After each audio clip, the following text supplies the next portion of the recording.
मैं कलकत्ता से आया हूँ, मुझे यहाँ के बहुत अच्छा लगा। मैं गाजियाबाद से आई हूँ, मेरा पूरा परिवार आर्य है। मैं करनाल से आई हूँ बिटिया के लिए योग्य वर ढूंढने के लिए। जनपद हरदोई उत्तर प्रदेश से अपनी बेटी के लिए वर देखने के लिए आया हूँ। मैं पलवल से आया हूँ अपने बेटे की बहू के लिए। गोविंदपुरी एक्सटेंशन में हम रहते हैं। मैं अपनी छोटी सिस्टर के लिए एक वर की तलाश में हम यहाँ पे आए हैं। हम पीतमपुरा राजधानी एनक्लेव से आए हैं। मैं अपने भैया के लिए एक सूटेबल मैच देखने के लिए आई हूँ।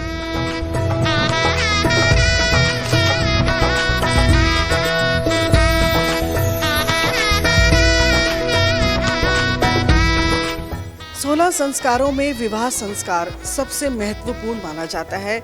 इसी के आधार पर गृहस्थ जीवन की नींव रखी जाती है। लेकिन समय के साथ साथ विवाह संस्कार में कई तरह के दोष आते गए जो परिवारों के दुख का कारण बने। वर को अच्छी वधू नहीं मिल रही थी और वधू को अच्छा वर नहीं मिल रहा था। इसी को देखते हुए सार्वदेशिक आर्य प्रतिनिधि सभा द्वारा महर्षि दयानंद सरस्वती द्वारा प्रतिपादित वैदिक वैवाहिक पद्धति को अपनाते हुए उसको आगे जीवंत करने का संकल्प लिया गया और आर्य परिवार परिचय सम्मेलन की शुरुआत की गई। देवनगर करोलबाग के आर्य समाज में इस बार भी सार्वदेशिक आर्य प्रतिनिधि सभा के निर्देशन में दिल्ली आर्य प्रतिनिधि सभा द्वारा आयोजन किया गया और इस परिचय सम्मेलन में दूर दूर से आर्य परिवार आए और बहुत ही उत्साह के साथ यहाँ पर अपनी उपस्थिति दर्ज की। आइए हम भी इस सम्मेलन का हिस्सा बनते हैं।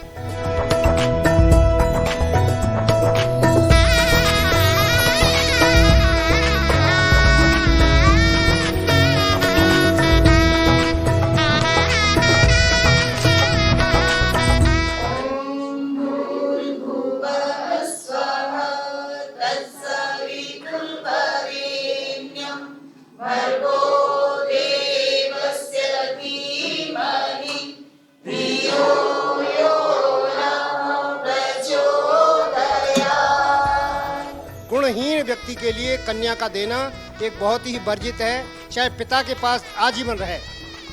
इसलिए विवाह का प्रकल्प बहुत ही उत्तम कोटि का प्रकल्प है, लेकिन इसकी कुछ योग्यताएं हैं। जब तक हम योग्यता को हासिल नहीं करेंगे तब तक जो है यदि इस संस्कार पर चल गए तो वो सफलता की ओर नहीं जाते। सफलता इसीलिए जब ही मिलती है जब IAS कर लेता है, तभी आदमी कलेक्टर बन पाता है। इसीलिए संस्कार में जाने से पहले हमें जो है योग्यता का ध्यान रखना है। इस योग्य है कि नहीं।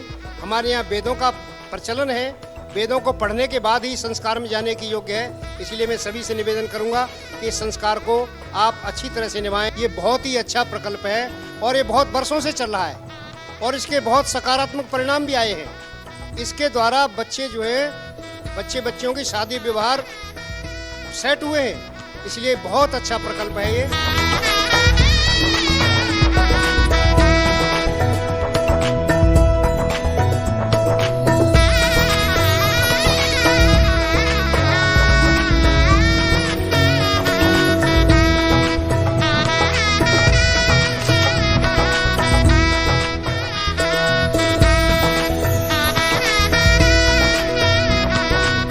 ग्रह राशि नक्षत्र ये जो हम में प्रचलित है इसको छोड़े। ये मांगलिक है, ये फलाना है, ढिमका है, इस पर शनिचर चढ़ गया, ये सब बातें बेकार की हैं और आर्य समाज इसका समर्थन नहीं करता। और एक दहेज प्रथा, इन दो से विमुक्त होकर के अगर आप आर्य समाज के पोर्टल पर मंच पर आते हैं तो आपका विशेष रूप से धन्यवाद, आपका विशेष रूप से स्वागत है। जो जन्मपत्री मिलाकर विवाह कर रहे हैं, क्या उनकी शादियां सबकी सफल हो रही है? ऐसा कुछ भी नहीं है। ना कोई जन्मपत्री है, ना कोई हम तिथि निकलवाने से हमारी शादियां सफल होती हैं। इन चीजों में आर्य समाज बिल्कुल भी विश्वास नहीं करता, क्योंकि आर्य समाज हमेशा वेदों पर चलने वाला है। वेद भी कहीं भी इस तरह की महर्षि दयानंद ने भी लिखा कि जन्मपत्री कोई चीज नहीं है। जन्मपत्री तो एक तरह से शोक पत्र।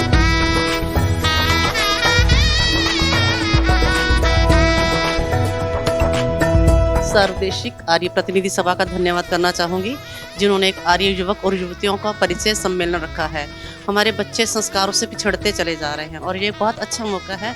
जब दोनों ही सेम विचारों के मिल जाएंगे तो आगे की गृहस्थी बहुत अच्छी से चल सकती है। जहाँ विचारों का मिलन ही नहीं होता है, बच्चों की स्कूली एजुकेशन तो मिल जाती है लेकिन संस्कार नहीं मिलते, जो हमें इसी तरह से मिलते हैं जब हम सेम परिवारों से मिलते हैं।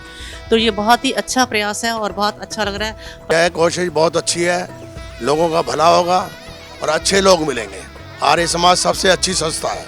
मैं आर्य समाज प्रतिनिधि सभा का धन्यवाद करता हूं कि उन्होंने इतना सुंदर ये प्रयास आरंभ किया है जो आर्य समाज के तत्वाधान में है।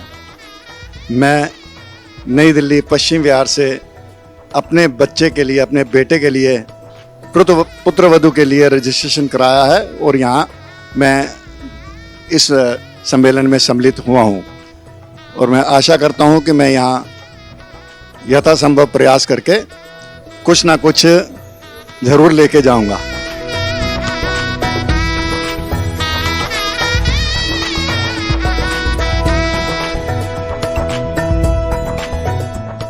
ये परिचय सम्मेलन अपने आप में बहुत ही विशिष्ट है।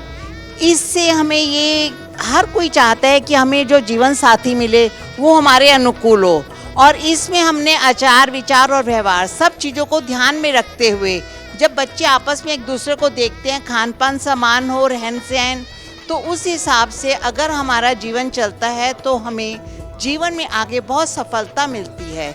और परिचय सम्मेलन का वास्तविक वो जो रूप है वो ये है कि आप यहाँ आकर देखेंगे करेंगे तो आपको पता चलेगा इतनों में कौन सा हमें हमारे अकॉर्डिंग है और आप आगे बढ़ सकेंगे और इस कार्य को सफल बनाने की पूरी कोशिश कीजिए। लड़कियों के अंदर आर्य विचार बचपन से होने चाहिए और उनके अंदर आर्य परिवार बनाने की एक प्रेरणा, एक लगन होनी चाहिए कि किसी भी जाति का पुरुष मिले लेकिन वो मुझे आर्य विचारों का मिले। मैं बनिया हूँ, मैं पंजाबी हूँ, मैं यादव हूँ, मैं जाट हूँ, मैं मत देखें, ये देखें कि क्या इस परिवार में आर्य समाज के हमारे संस्कार हैं तो उसको प्रेफरेंस दें। बाकी चीज़ें तो हाइट वगैरह और सब चीज़ें तो अनुकूलता देखनी ही चाहिए, पर केवल उसको देख करके आप अपनी प्रेफरेंस को सीमित ना करें। मेरा आप सभी से आग्रह है, जातिवाद को समाप्त करने का आर्य समाज का जो आंदोलन था, ये आंदोलन इस काम से और ज़्यादा आगे बढ़ेगा।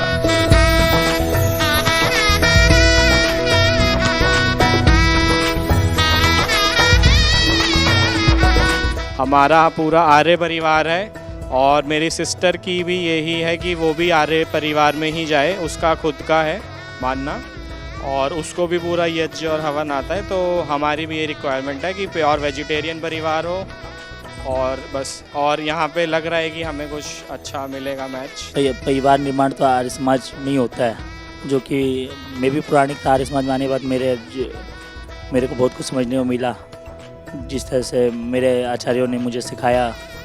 इसलिए मैं चाहता हूँ कि वैदिक कन्या आए ताकि परिवार आगे वैदिक बना रहे। ये आर्य समाज की जो पहल है कि आर्य समाज के जो लड़के लड़कियां हैं एक दूसरे से परिचय करें, ये काफ़ी अच्छी पहल है। और जाति भूलकर हम एक दूसरे का गुण देखें, एक दूसरे को समझें, एक दूसरे के चीज़ों को, सिद्धांतों को समझें और उसके अनुसार से शादी करें, जो हमारे वैदिक सभ्यता में था। पिछले काफ़ी वर्षों से ये कार्यक्रम चल रहा है, इससे काफ़ी सफलताएं मिली हैं। बहुत बच्चों के रिश्ते इसके माध्यम से हुए हैं और जो सफल भी हुए हैं।